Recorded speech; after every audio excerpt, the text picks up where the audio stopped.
LibriVox.org. North and South by Elizabeth Gaskell. Chapter 8. Homesickness. It needed the pretty light papering of the rooms to reconcile them to Milton. It needed more that could not be had. The thick yellow November fogs had come on, and the view of the plain in the valley, made by the sweeping bend of the river, was all shut out when Mrs. Hale arrived at her new home. Margaret and Dixon had been at work for 2 days, unpacking and arranging, but everything inside the house still looked in disorder, and outside a thick fog crept up to the very windows, and was driven into every open door in choking white wreaths of unwholesome mist. "Oh, Margaret, are we to live here?" asked Mrs. Hale in blank dismay.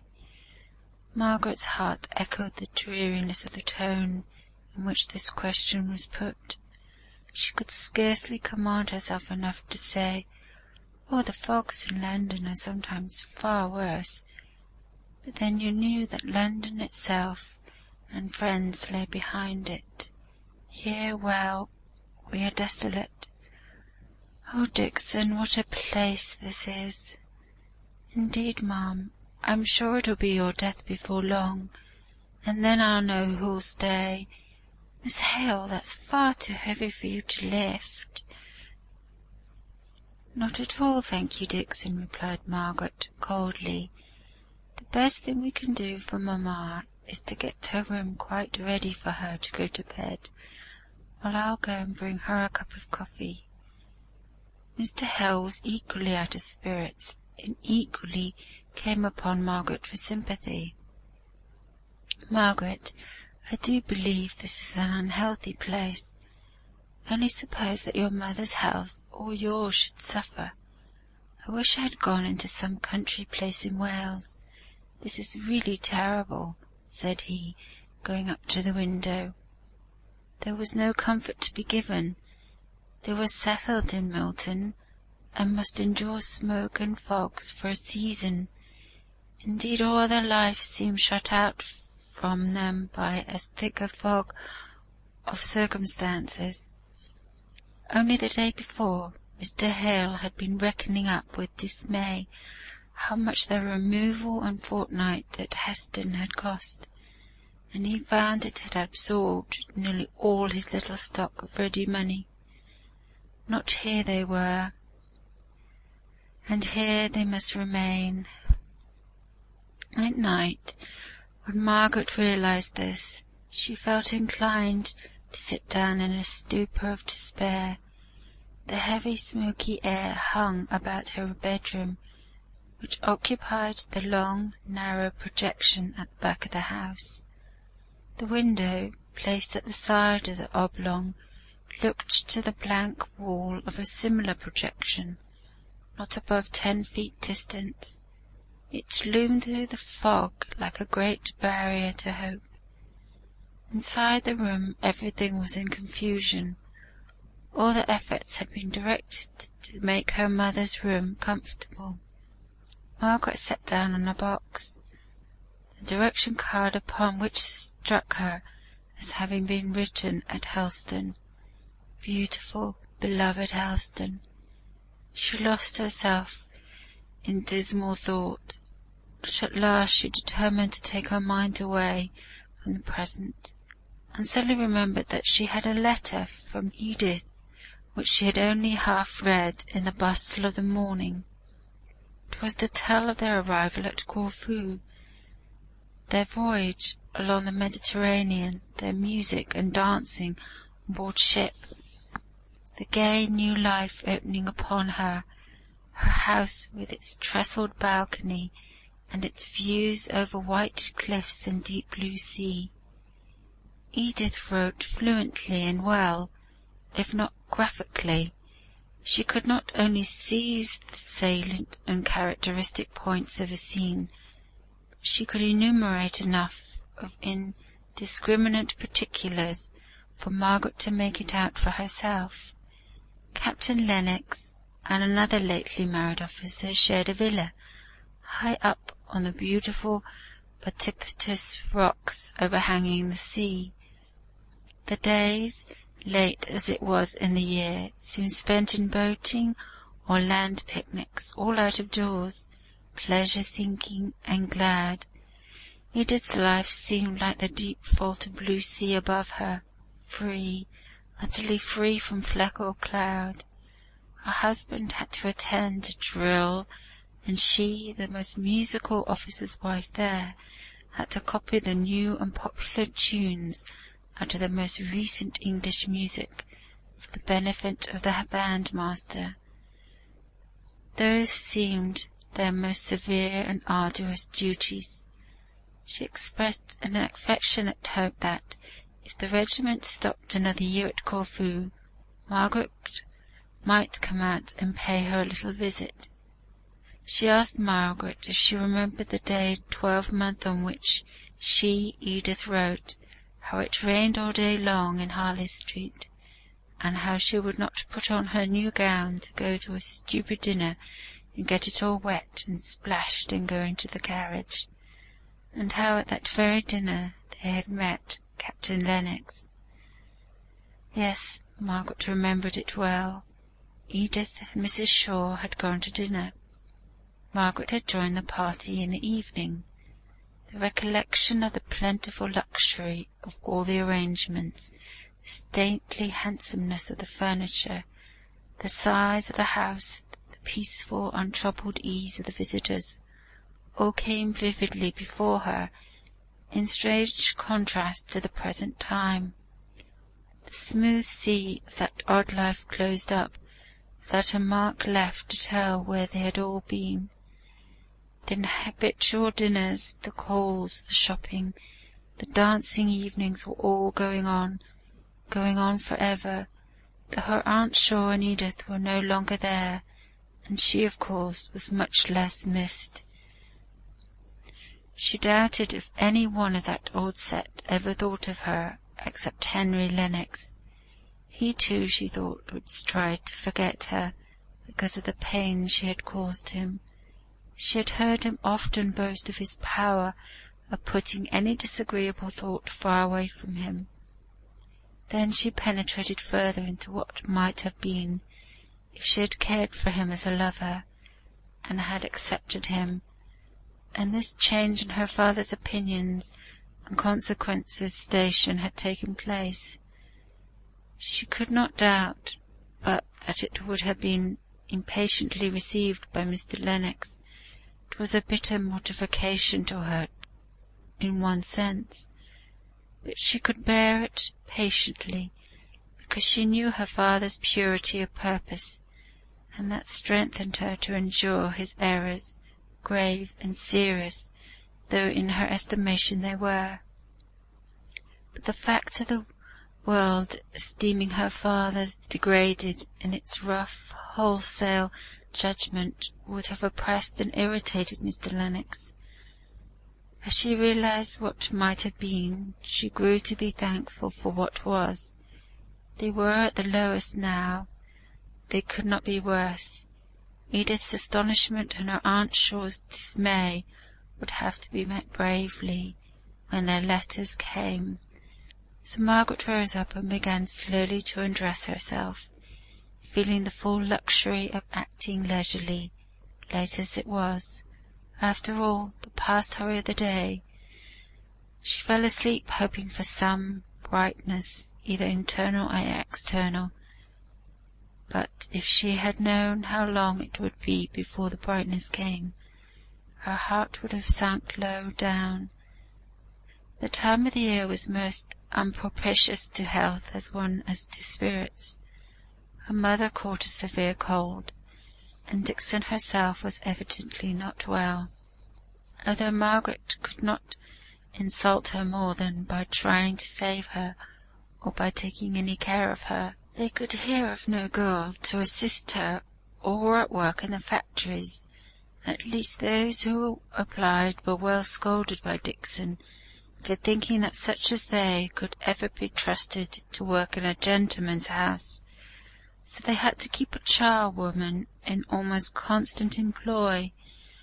Margaret longed to send for Charlotte, but besides the objections of her being a better servant than they could now afford to keep, the distance was too great. Mr. Hale met with several pupils, recommended to him by Mr. Bell, or by the more eminent influence of Mr. Thornton. They were mostly of the age when many boys would be still at school, but according to the prevalent and apparently well-founded notions of Milton, to make a lad into a good tradesman, he must be caught young, and acclimated to the life of a mill, or office, or warehouse. If he were sent to even the Scottish universities, he came back unsettled for commercial pursuits. How much more so if he went to Oxford or Cambridge, where he could not be entered till he was 18. So most of the manufacturers place their sons in sucking situations at 14 or 15 years of age, unsparingly cutting off offshoots in the direction of literature or high mental cultivation, in hopes of throwing the whole strength and vigour of the plant into commerce. Still there were some wiser parents, and some young men who had sense enough to perceive their own deficiencies, and strive to remedy them. Nay, there were a few no longer youths, but men in the prime of life, who had the stern wisdom to acknowledge their own ignorance, and to learn late what they should have learnt early. Mr. Thornton was perhaps the eldest of Mr. Hale's pupils. He was certainly the favourite. Mr. Hale got into the habit of quoting his opinions so frequently and with such regard, that it became a little domestic joke to wonder what time, during the hour appointed for instruction, would be given to absolute learning. So much of it appeared to have been spent in conversation. Margaret rather encouraged this slight, merry way of viewing her father's acquaintance with Mr. Thornton, because she felt that her mother was inclined to look upon this new friendship of her husband's with jealous eyes. As long as his time had been solely occupied with his books and his parishioners, as at Helston, she had appeared to care little whether she saw much of him or not. But now that he looked eagerly forward to each renewal of his intercourse with Mr. Thornton, she seemed hurt and annoyed, as if he were slighting her companionship for the first time. Mr. Hale's overpraise had the usual effect of overpraise upon his auditors. They were little inclined to rebel against ostracized beings, always called the just. After a quiet life in a country parsonage for more than 20 years, there was something dazzling to Mr. Hale in the energy which conquered immense difficulties with ease. The power of the machinery of Milton, the power of the men of Milton, impressed him with a sense of grandeur, which he yielded to without caring to inquire into the details of its exercise. But Margaret went less abroad among machinery and men, saw less of power in its public effect, and as it happened, she was thrown with one or two of those who, in all measures affecting masses of people, must be acute sufferings for the good of many. The question always is, has everything been done to make the sufferings of these exceptions as small as possible, or in the triumph of the crowded procession have the helpless been trampled on, instead of being gently lifted aside out of the roadway of the conqueror, whom they have no power to accompany on his march? It fell to Margaret's share to have to look out for a servant to assist Dickson, who had at first undertaken to find just the person she wanted to do all the rough work of the house. But Dixon's ideas of helpful girls were founded on the recollection of tidy elder scholars at Helston School, who were only too proud to be allowed to come to the parsonage on a busy day, and treated Mrs. Dixon with all the respect and good deal of more affront which they paid to Mr. and Mrs. Hale. Dixon was not unconscious of this old reverence which was given to her, nor did she dislike it. It flattered her as much as Louis XIV was flattered by his courtiers, shading their eyes from the dazzling light of his presence. But nothing short of her faithful love for Mrs. Hale could have made her endure the rough, independent way in which all the Milton girls who made applications for the servant's place replied to her inquiries respecting their qualifications. They even went the length of questioning her back again, having doubts and fears of their own as to the solvency of a family who lived in a house of £30 a year, and yet gave themselves airs, and kept 2 servants, one of them so very high and mighty. Mr. Hale was no longer looked upon as Vicar of Helston, but as a man who only spent at a certain rate. Margaret was weary and impatient of the accounts which Dixon perpetually brought to Mrs. Hale of the behaviour of those would-be servants. Not by what Margaret was repelled by the rough, uncourteous manners of these people, not by what she had shrunk from fastidious pride from their Hale fellow caste, and severely resented their unconcealed curiosity as to the means and position of any family who lived in Milton, and yet were not engaged in trade of some kind. But the more Margaret felt impertinence, the more likely she was to be silent on the subject, and at any rate, if she took upon herself to make inquiry for a servant, she could spare her mother the recital of her disappointments and fancied or real insults. Margaret accordingly went up and down to butchers and grocers, asking for a nonpareil of a girl, and lowering her hopes and expectations every week, as she found the difficulty of meeting with any one in a manufacturing town who did not prefer the better wages and greater independence of working in a mill. It was something of a trial to Margaret to go out by herself in this busy, bustling place. Mrs. Shaw's ideas of propriety and her own helpless dependence on others had always made her insist that a footman should accompany Edith and Margaret if they went beyond Harley Street or the immediate neighbourhood. The limits by which this rule of her aunt's had circumscribed Margaret's independence had been silently rebelled against at the time, and she had doubly enjoyed the free walks and rambles of her forest life, from the contrast which they presented.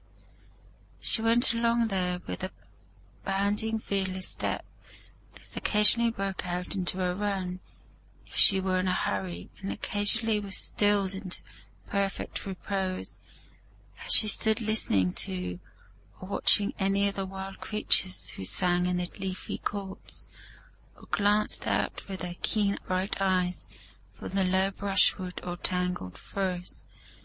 It was a trial to come down from such motion or such stillness, only guided by her own sweet will, to the even and decorous pace necessary in 2 streets. But she could have laughed at herself for minding this change, if it had not been accompanied by what was a more serious annoyance. The side of the town on which Crampton lay was especially a thoroughfare for the factory people. In the back streets around them there were many mills, out of which poured streams of men and women 2 or 3 times a day, until Margaret had learnt the times of their ingress and egress. She was very unfortunate in constantly falling in with them. They came rushing along with bold, fearless faces, and loud laughs and jests, particularly aimed at all those who appeared to be above them in rank or station. The tones of their unrestrained voices, and their carelessness of all common rules of politeness, frightened Margaret a little at first. The girls, with their rough but not unfriendly freedom, would comment on her dress, even touch her shawl or gown, to ascertain the exact material. Nay, once or twice she was asked questions relating to some article which they particularly admired.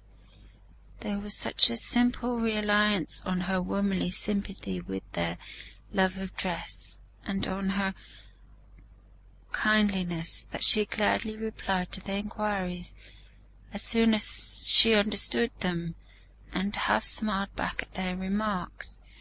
She did not mind meeting any number of girls, loud-spoken and boisterous though they might be, but she alternately dreaded and fired up against the workmen who commented not on her dress but on her looks. In the same open, fearless manner, she, who had hitherto felt that even the most refined remark on her personal appearance was an impertinence, had to endure undistinguished admiration from these outspoken men. But the very outspokenness marked their innocence of any intentions to hurt her delicacy, as she would have perceived if she had been less frightened by the disorderly tumult. Out of her fright came a flash of indignation which made her face scarlet and her dark eyes gather flame as she heard some of their speeches. Yet there were other sayings of theirs which, when she reached the quiet safety of home, amused her even while they irritated her. For instance, one day, after she had passed a number of men, several of whom had paid her the most unusual compliment of wishing she was their sweetheart, one of the lingerers added, "Your bonny face, my lass, makes the day look brighter." And another day, as she was unconsciously smiling at some passing thought, she was addressed by a poorly dressed middle-aged workman with, "You may well smile, my lass. Many a one would smile to have such a bonny face." This man looked so careworn that Margaret could not help giving him an answering smile, glad to think that her looks, such as they were, should have had the power to call up a pleasant thought. He seemed to understand her acknowledging glance, and a silent recognition was established between them. Whenever the chances of the day brought them across each other's paths, they had never exchanged a word, nothing had been said but their first compliment, yet somehow Margaret looked upon this man with more interest than anyone else in Milton. Once or twice on Sundays she saw him walking with a girl, evidently his daughter, and if possible still more unhealthy than he was himself. One day Margaret and her father had been as far as the fields that lay round the town. It was early spring, and she had gathered some of the hedge and ditch flowers, dog violets, lesser celandines, and the like, with an unspoken lament in her heart for the sweet profusion of the South. Her father had left her to go into Milton upon some business, and on the road home she met her humble friends. The girl looked wistfully at the flowers, and acting on a sudden impulse, Margaret offered them to her. Her pale blue eyes lightened up as she took them, and her father spoke for her. "Thank you, Miss Bessie. I'll think a deal of them flowers, that I will, and I shall think a deal of your kindness. You're not of this country, I reckon?" "No," said Margaret, half smiling. "I come from the south, from Hampshire," she continued, a little afraid of wounding his consciousness of ignorance if she used a name which he did not understand. "That's beyond London, I reckon, and I come from Burnley ways, 40 miles to the north. And yet, you see, North and South has both met and made kind of friends in this big smoky place." Margaret had slackened her pace to walk alongside of the man and his daughter, whose steps were regulated by the feebleness of the latter. She now spoke to the girl, and there was a sound of tender pity in the tone of her voice as she did so that went right to the heart of the father. "I'm afraid you're not very strong."